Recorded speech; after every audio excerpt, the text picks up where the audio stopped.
I'm going to talk about a Buddhist figure called Ratnasambhava. And when you become ordained into the Triratna order, you can, if you wish, take a particular figure, an enlightened figure, who inspires you, and that figure can become your guide. So you sit with that figure, you reflect on that figure, you get to know that figure very well. You can do some particular meditation practices around that figure.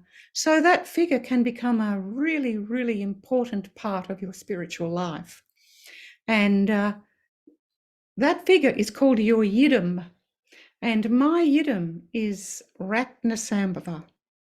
And I have this very special relationship with Ratnasambhava, which just keeps deepening and deepening over the years. And every morning before I meditate, I sit and I have a little natter with Ratnasambhava, and I tell Ratnasambhava about my day and, what guidance I need. And then I start my meditation. And so increasingly through the years, Ratnasambhava is with me throughout the day. But Ratnasambhava isn't a real figure, not a real person. Ratnasambhava is an archetypal figure. And he's a particular aspect of the enlightened mind. And most commonly you would see him in a mandala, which is a harmonious circular arrangement around a central point. So he is one of the 5 figures, commonly called the jinnas, that occupy this mandala. And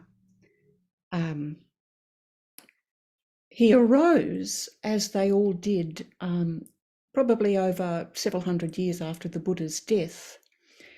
Because when the Buddha was alive, people could see him and listen to him, and he was very inspiring. But after the Buddha died, well, what was to happen? People still had this sense of inspiration, but the Buddha was no longer there. So gradually, over a long period of time, sages deep in meditation, reflecting on the Buddha, there emerged these 5 figures, each of which represent a particular aspect of the enlightened mind. So we're going to show some pictures. So if I could have that first picture, please, Kelly. It's beautiful, isn't it? This is from Tibet. And I just think it is so absolutely gorgeous. So you can see he's the yellow Buddha. He's the Buddha of beauty, and I think this is particularly beautiful, this image. I'm just wanting you to have a look at his right hand, which is in the gesture of supreme giving, and I'll come back to that in a moment. And look at his left hand also. In that left hand is the wish-fulfilling jewel. He's surrounded by lotuses. Beautiful look on his face, and his wisdom that he's offering is the wisdom of equality, the wisdom of sameness. So you can take that picture down now, Kelly, if you would. And we'll go straight on to the next picture.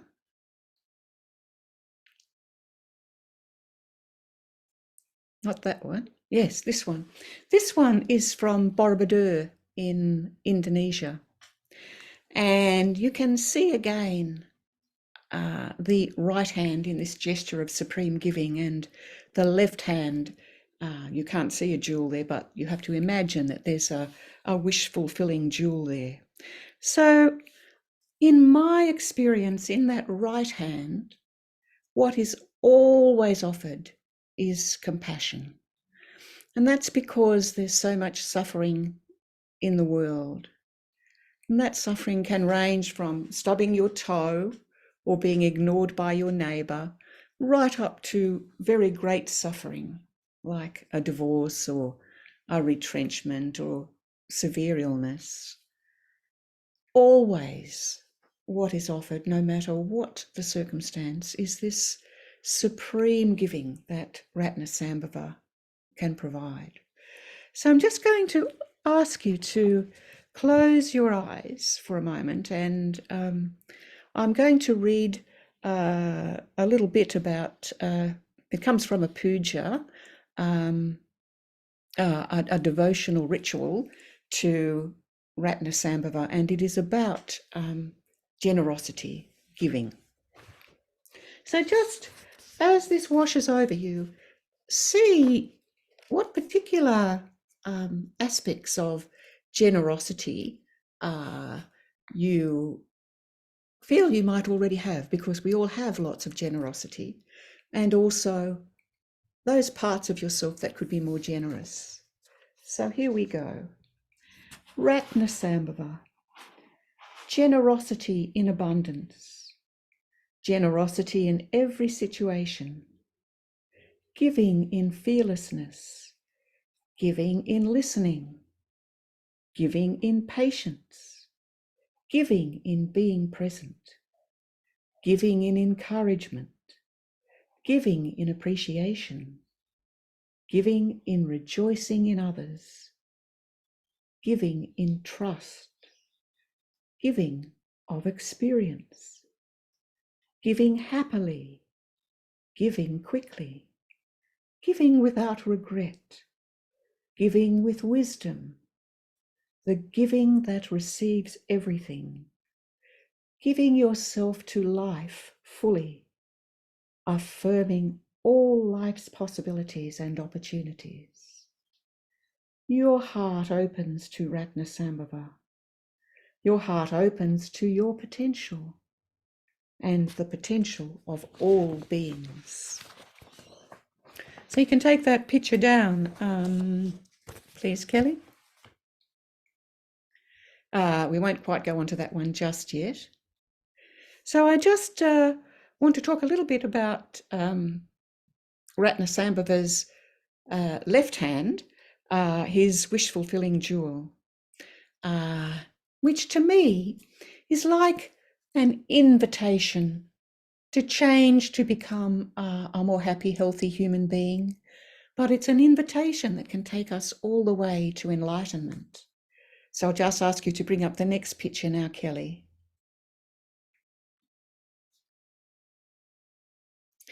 So this is my favourite picture of Ratnasambhava. It's a Chinese figure. It's from the Ming dynasty in the 14th century. The reason I absolutely love it is somehow the person who sculpted this, just the gentle fall of the shoulders and the slight incline of the head and the peaceful expression on the face. To me, it just conveys, well, it's so unassuming, it's very modest, it's very humble, and yet it's the Buddha Ratnasambhava. So Ratnasambhava presides over the human realm. So that's the realm of fallibility. So he's not going to worry if you make mistakes. That's part of being a human being. But he also knows your potential as a human being, because it's from the human realm that one attains enlightenment. That's the realm, no other realm where you can attain enlightenment. So I just want to take you to his left hand, the hand that holds the wish-fulfilling jewel. So my relationship with Ratnasambhava, well, it's continually evolving and changing.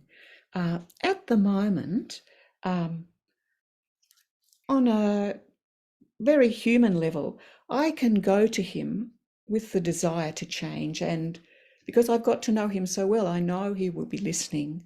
So, if I want to be, if I say to him, well, how can I be kinder?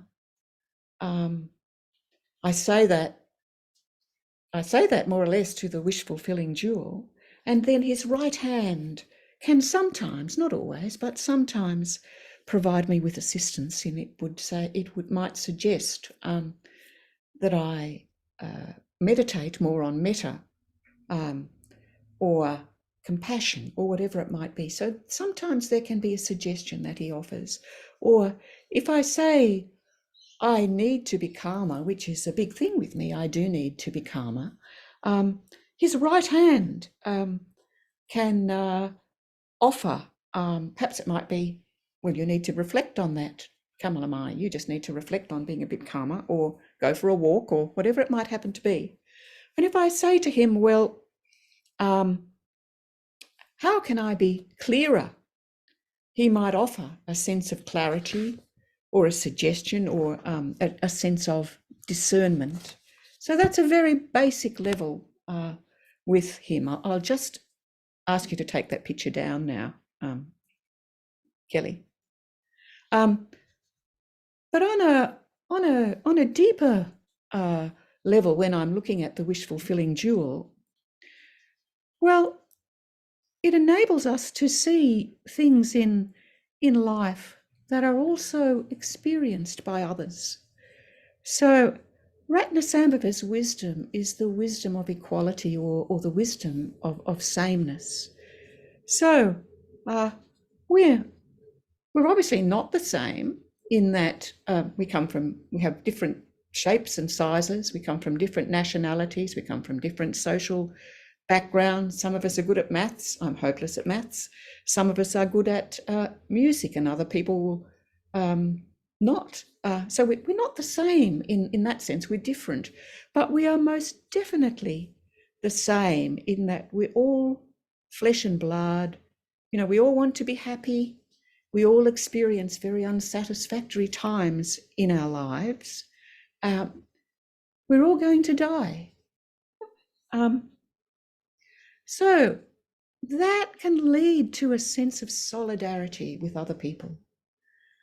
It enables us to put ourselves into other people's shoes, to have this sense of connection with other people, a sense of empathy.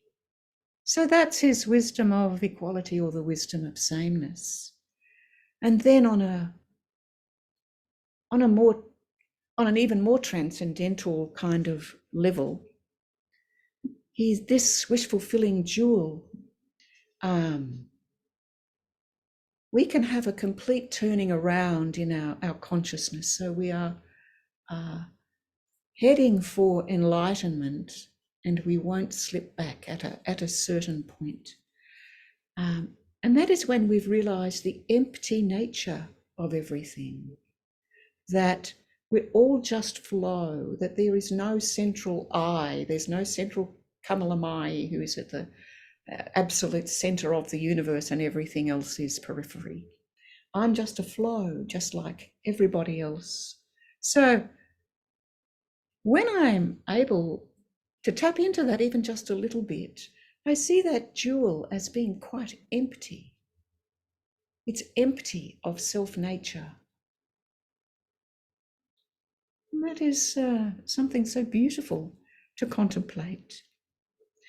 So I'll just ask you to bring up the last picture.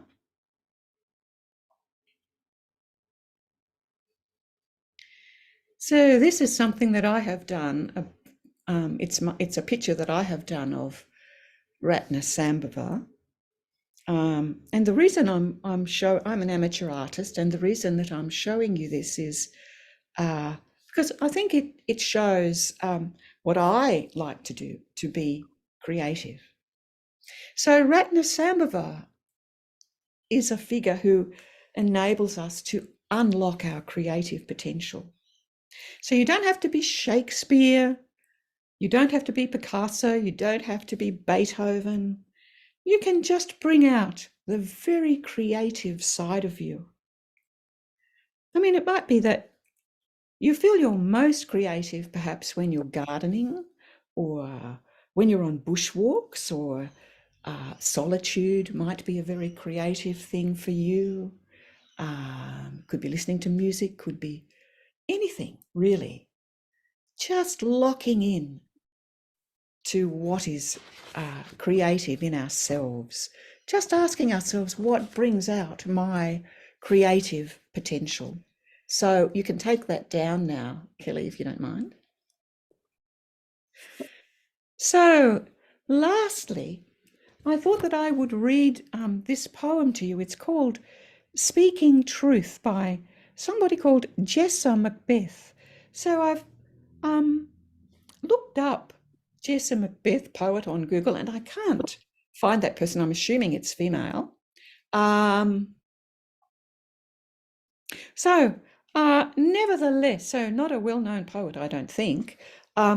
Nevertheless, it's such a simple poem and it really, really, really speaks to me. So I'm going to read it to you. Speaking truth. It is possible to speak truth in anger. When so done, people tend to hear the anger and not the truth. It is possible to speak truth in arrogance. When so done, people tend to hear the arrogance and not the truth. It is possible to speak truth in deceitful ways. When so done, people tend to sense the deceit and take the truth for more deceit. It is possible to speak truth in loving kindness. When so done, people tend to hear the love and the truth. Or so it seems in my experience. So, my modest art offering, that very simple but I think evocative poem, well, they're creative. We can all be creative. And Ratnasambhava, as the Buddha of beauty, encourages that in all of us. So that's all I wanted to say today. I do have some questions. The first is, in what ways am I generous? And how can I be more generous? So in what ways am I generous? And how can I be more generous?